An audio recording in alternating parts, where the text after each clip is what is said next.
খারাপটাকে বেশি করে গ্রহণ করছে মানুষ, ফলে ভালো জিনিসটা মূল্যহীন হয়ে পড়ছে সমাজের কাছে। আজকাল সোশ্যাল মিডিয়ার দৌলতে এই ট্রেন্ডটা ধরা পড়ছে।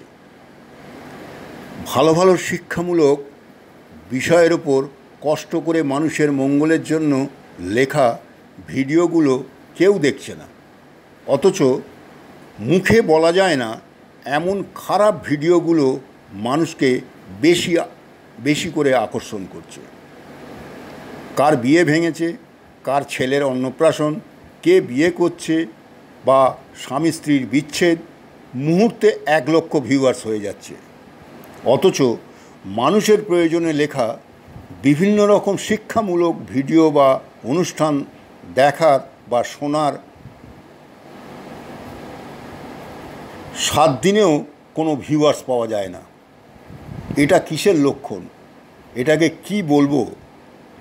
শুভ বুদ্ধির উদয় হোক মানুষের মধ্যে, এটাই বলবো। ধন্যবাদ।